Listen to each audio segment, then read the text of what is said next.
This is Changing Ireland, available online for quick download and a great read. All good news, no COVID news, very positive outlook coming into 2022. And today is an historic day, January 21st, just about 2 years after we first started seeing warning signs from China of a virus emerging that was a threat to humanity. Restrictions in Ireland, at least, are being lifted, and it is a really, really good day. So I hope you all feel a lift in your step and a bit lighter as you walk about. So Changing Ireland is packed full of good news. There's work featured here from Moyross, where we're based, from Tipperary, from where else we got news? West Limerick, where they had a lantern festival nationally. There's funding for 84 new adventure spots from under our rural future. The SciCab budget is up 10%, although other funding lines for community programmes remain static. A 3% pay rise being sought by unions for community workers, and there was an amnesty, if you missed it, for asylum seekers. Great news there just for Christmas. Social Enterprise, the third annual conference was held in November. We have a report. 25 years community radio was celebrated by Michael D. Higgins.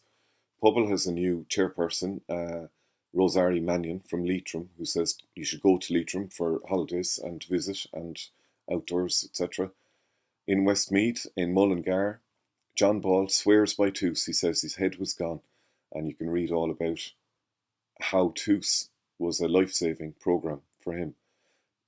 Inspired, EAMON O'CUIV, former minister who helped set up Toos, wrote a piece for us on what it needs to improve Toos. Add another year, and a few other tips.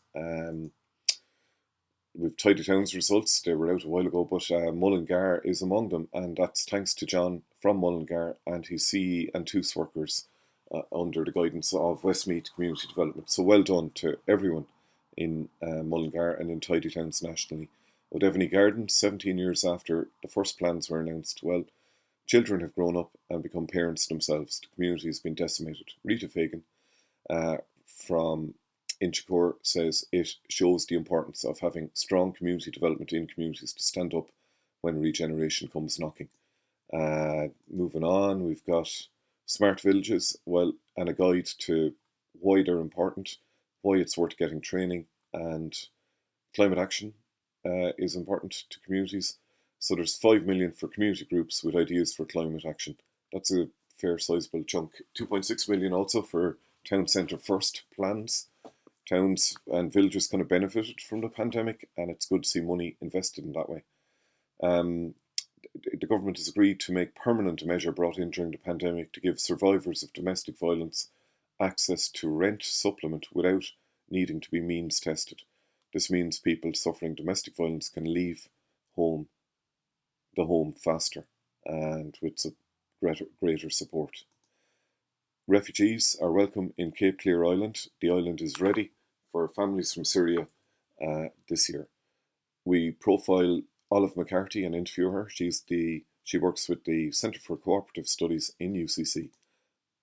In Dublin, Dementia Inclusive Radio on Near FM is featured with Karen Meenan, and you can download the podcasts. Over in Mayo, we've got Goat Reports in Portlaoise. We've got Pizza Reports, food, what are they called? Food forests in Westport.